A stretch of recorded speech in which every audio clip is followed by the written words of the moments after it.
तो जैसा कि मुझको लग रहा है कि मैं जिस सेक्टर पर दांव लगाने की कोशिश कर रहा हूँ उसका नाम है पावर सेक्टर। तो इस बार मैं जो आपके लिए कंपनी लेकर के आया हूँ, कंपनी अपने आप में एक छत्र कंपनी है जो कि अब उसका केवल काम है और उसको आप पहचानते हैं, बच्चा भी जानता है, सब लोग जानते हैं। तो नमस्कार दोस्तों, स्वागत है आपका इंडियन न्यूज़ में। जैसा कि आप जानते हैं कि हर बार हम आते हैं दीपू सर से मिलने और नए नए एपिसोड लाते हैं, तो इसी में आज थर्ड एपिसोड दीपू सर से फिर से मिलने हैं और दीपू सर का स्वागत करते हैं अपने चैनल में। सभी इंडिया न्यूज़ चैनल वालों को मेरी तरफ से बहुत बहुत नमस्कार और सभी को प्यार। उम्मीद करता हूं कि आप लोगों का निवेश अच्छे से चल रहा होगा और अच्छे अच्छे शेयरों का चुनाव आप कर रहे होंगे। तो आदित्य जी आज आए हैं और मैं कोशिश करूंगा उनके सभी सवालों का सही से जानकारी उत्तर देने का, ताकि सभी लोग जो जुड़े हुए हैं उनको सही आंसर मिल सके।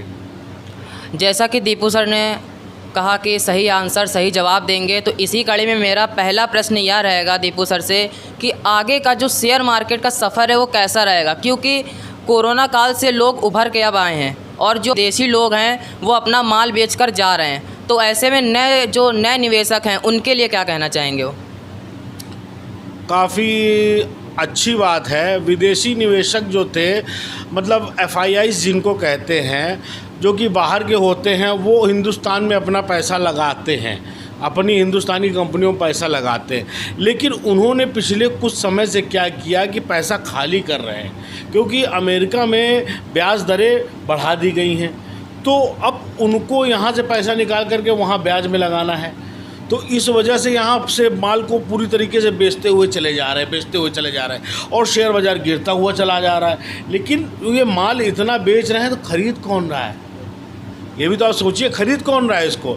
हमारी घरेलू कंपनियां, हमारे घरेलू म्यूचुअल फंड अब इस शेयर्स, इनके बेचे हुए शेयर्स को खुद खरीद रहे हैं। मतलब अब हम उनके ऊपर निर्भर नहीं रह गए हैं, हमारे पास खुद इतनी ताकत आ गई है। हमारे यहाँ बड़े बड़े म्यूचुअल फंड हाउस है, HDFC है, एक्सिस है, SBI है, ये सब बड़े बड़े म्यूचुअल फंड हाउस है, ये माल को धीरे धीरे करके खरीद रहे हैं। और जब कितनी अच्छी बात होगी आदित्य जी, सोचिए कि जब हमको विदेशी निवेशकों के ऊपर से आसरा नहीं रखना पड़ेगा, अब हमारे घर के लोग ही हैं जो कि शेयर बाज़ार को चला रहे हैं। अभी तक क्या होता था, विदेशी निवेशक हमारे शेयर बाज़ार को चलाते थे, एक जरा सा उन्होंने माल बेचा और शेयर बाज़ार तल तल करके नीचे गिर गया। तो ये एक आने वाले समय में अच्छा संकेत है लोगों के लिए, क्योंकि शेयर बाज़ार आगे आने वाले समय में हिंदुस्तान के मजबूत हाथों में है। और आगे मैं कल्पना करता हूं और वादा करता हूं कि शेयर बाज़ार एक अच्छे स्थान पर पहुंचेगा और विदेशी निवेशक फिर से वापस लौट के आएंगे। अभी माल बेच रहे हैं लेकिन महंगे में खरीदने आएंगे। तो इसका बिल्कुल भी घबराने की ज़रूरत नहीं, नए निवेशकों को बिल्कुल भी घबराने की ज़रूरत नहीं है। जैसा कि बहुत ही अच्छी जानकारी दी कि नए निवेशकों को घबराने की ज़रूरत नहीं है, वो अपना माल बेचकर जा रहे हैं तो उनको जाने दीजिए। आप अपने माल पर ध्यान दीजिए, जो आपका माल जो पैसा बनने वाला है, जो आप इतने सक्षम हो गए हैं कि आप अपने माल से पैसा कमा सकते हैं, पैसा बना सकते हैं। दूसरा सवाल यह है दीपू सर से कि आपकी नज़र में कौन सा सेक्टर अच्छा है जहाँ पर पैसा लगाया जाए और पैसा बनाया जाए? क्योंकि आजकल जो नए निवेशक है वो चाहते हैं कि मेरा पैसा लगे तो मगर उसमें पैसा नज़र आए और अच्छा बनता नज़र आए, क्योंकि हर इंसान पैसे के लिए ही काम करता है। तो शेयर मार्केट में भी लोग पैसे के लिए ही काम करते हैं। तो दीपू सर से ये सवाल है हमारा कि सेक्टर कौन सा अच्छा है जिसमें पैसा लगाया जाए? सर, आगे आने वाले समय में बहुत से सेक्टर उभरते हुए हैं, काफ़ी सेक्टर आगे हैं, ग्रोथ होने वाली है, उनको पहचानने की ज़रूरत होती है। तो जैसा कि मुझको लग रहा है कि मैं जिस सेक्टर पर दांव लगाने की कोशिश कर रहा हूँ उसका नाम है पावर सेक्टर। मतलब ऐसा मुझको लग रहा है कि जैसे माननीय नितिन गडकरी जी परिवहन कह रहे हैं कि 2025 तक, 2024 तक पेट्रोल की गाड़ियां भारत की सड़कों से पूरी तरीके से ख़त्म हो जाएंगी, डीजल की गाड़ियां पूरी तरीके से ख़त्म हो जाएंगी। तो ये चलेंगी कैसे? गाड़ियाँ, ट्रांसपोर्टेशन कैसे होगा, चलेंगे कैसे? तो इस पर नितिन गडकरी जी पूरी तरीके से काम कर रहे हैं कि हम लोग पावर सेक्टर काम करें और इलेक्ट्रिक व्हीकल पर फोकस करें। अब इलेक्ट्रिक व्हीकल पे फोकस करने के लिए हमको पावर सेक्टर का चुनाव करना है।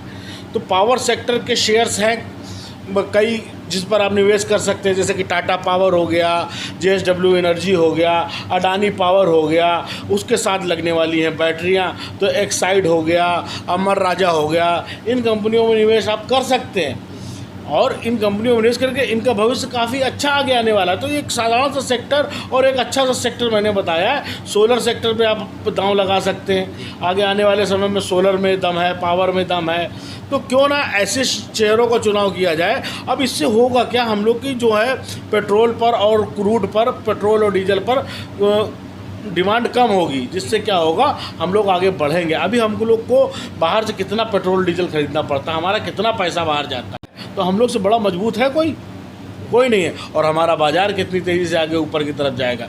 तो आप बिल्कुल भी बेफिक्र हो जाइए, अब पावर सेक्टर पर आप पैसा लगाइए, टाटा पावर लीजिए, अडानी पावर लीजिए, और क्या चाहिए।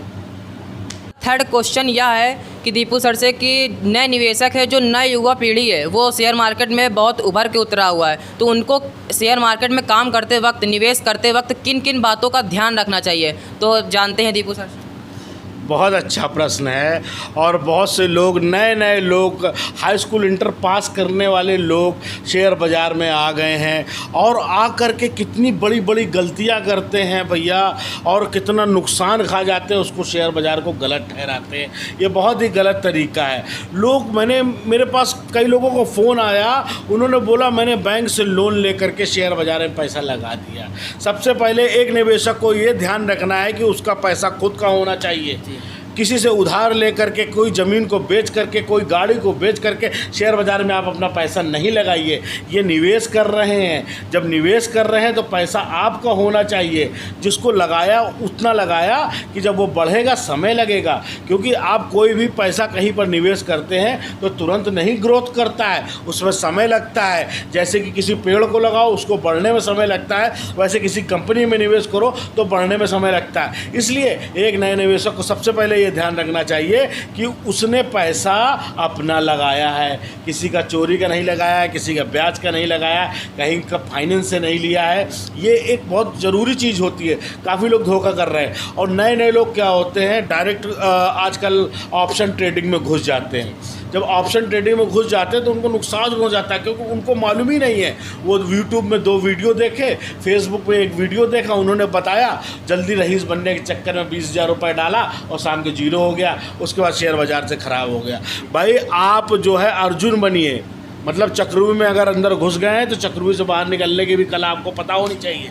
ये नहीं कि अभिमन्यु के तरीके आप अंदर घुस गए और बाहर नहीं निकल पा रहे हैं, तो इससे आपकी मृत्यु।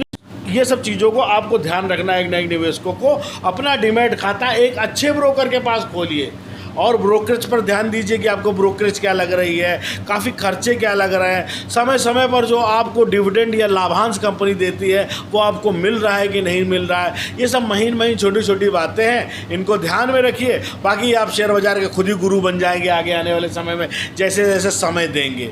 बस कोशिश ये करिए कि अपने घाटे को बचाइए और ज़्यादा घाटा ना होने पाए। अगर किसी से सीखने को मिल रहा है तो प्लीज़ उससे सीखिए, उससे छोटा बड़ा कुछ नहीं होता। तो इसी में हम पूछना चाहते हैं दीपू सर से कि ऑप्शन ट्रेडिंग क्या होती है।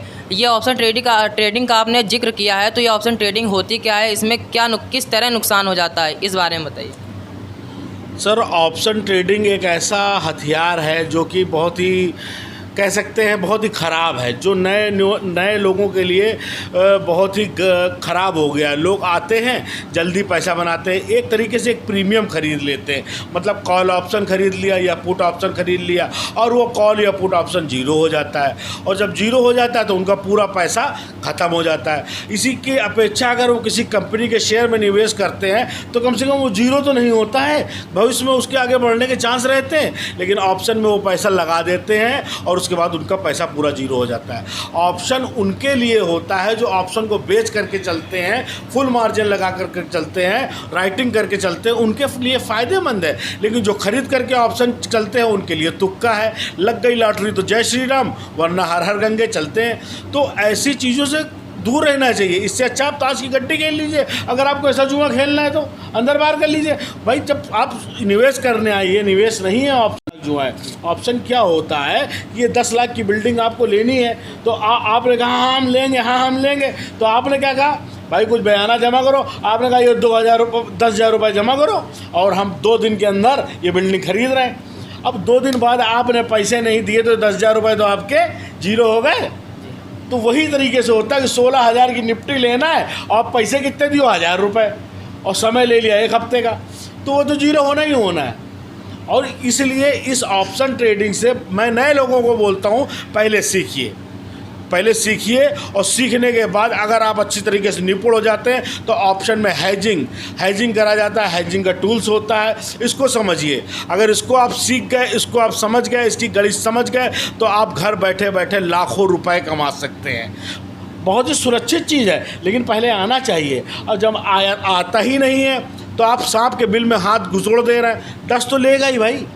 तो दूर रहिए ऐसी चीज़ों से, पहले सीखिए।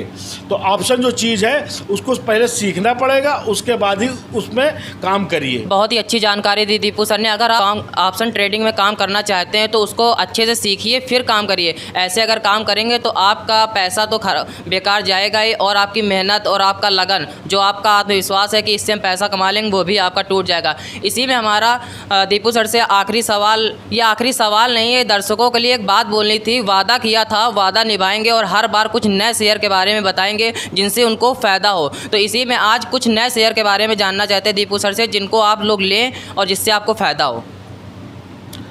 जैसा कि मैं हर बार आप लोगों को शेयर बताता हूँ, पिछले एपिसोड में मैंने हिंदुस्तान लीवर बताया था और काफ़ी ज़बरदस्त उसमें उस एपिसोड से इस एपिसोड के बेस पे देखेंगे तो लगभग 7 से 8% की ग्रोथ हो चुकी है। 7 से 8% की ग्रोथ कौन देता है? बैंक भी नहीं देता। आपको 2 महीने के अंदर दिया है, जब दिया है तो ऐसे ही मैं कुछ 1 या 2 कंपनियां बताऊंगा, ज़्यादा नहीं बताऊंगा। अगले एपिसोड के लिए भी तो कुछ रखेंगे ना, ये सब अभी बता देंगे। तो इस बार मैं जो आपके लिए कंपनी लेकर के आया हूँ, कंपनी अपने आप में एक छत्र कंपनी है, जो कि अब उसका केवल काम है और उसको आप पहचानते हैं, बच्चा भी जानता है, सब लोग जानते हैं। तो कंपनी का नाम है रिलैक्सो। रिलैक्सो एक चप्पल बनाने वाली कंपनी है और रिलैक्सो को सब लोग जानते हैं। तो ये कंपनी के मोनोपोली, कंपनी के बुक्स और फंडामेंटल बहुत अच्छे हैं। कंपनी बिल्कुल कर्ज मुक्त है, कंपनी के ऊपर बिल्कुल भी कर्जा नहीं है। कंपनी के प्रमोटर बहुत अच्छे हैं, लगभग 75% प्रमोटर है। विदेशी निवेशकों की भी हिस्सेदारी है और घरेलू निवेशकों की भी हिस्सेदारी है। कंपनी का चार्ट जो देखेंगे 2014 से या शुरुआत से बहुत ही शानदार रहा है, ऊपर की तरफ चलता है। आज लगभग 950 या 1000 रुपये का भाव आसपास होगा। मैं इसमें सलाह देता हूँ कि देखिए, ये शेयर मैं बता रहा हूँ, लेकिन इसमें न्यूज़ चैनल की भी जिम्मेदारी नहीं होगी, मेरी भी जिम्मेदारी नहीं होगी। आप लोग अपने रिस्क के अनुसार लीजिएगा, सोच समझ करके लीजिएगा। तो यहाँ पर 900 साढ़े 900 रुपये का भाव है। यहाँ से अगर हम लोग निवेश करते हैं तो इस कंपनी में जो मुझको ग्रोथ दिख रही है वो लगभग 1400 या 1500 रुपये तक जाना चाहिए इसको, लगभग अगले 1 से 1.5 साल के अंदर। क्योंकि कंपनी सब कुछ मजबूत है, फंडामेंटल मजबूत है, बुक्स मजबूत है, तो क्यों ना लिया जाए। तो दोस्तों, आप लोग अपने किसी सलाहकार से सलाह ले करके रिलैक्सो को ले सकते हैं, अपने पोर्टफोलियो में जमा सकते हैं। वो ये इतना अच्छा शेयर आपको मिलेगा कि आपको मज़ा आ जाएगी। बहुत ही अच्छी जानकारी दीपू सर ने दी। हर बार की तरह उन्होंने शेयर भी कुछ बताएं, जैसा कि उन्होंने बताया हिंदुस्तान कंपनी का एक शेयर बताया था जो आज 8% की ग्रोथ पर है। आज उन्होंने रिलैक्सो कंपनी का एक शेयर बताया जो कि आप अपनी रिस्क पे ले सकते हैं। जिस आज के लिए बस इतना ही। अगले एपिसोड के लिए करना पड़ेगा इंतजार, क्योंकि हम हैं आदित्य और इंडियन न्यूज़ आपकी आवाज़। इंडियन न्यूज़ में ताज़ा तरीन अपडेट देखने के लिए चैनल को सब्सक्राइब करें एंड बेल आइकन को क्लिक करें।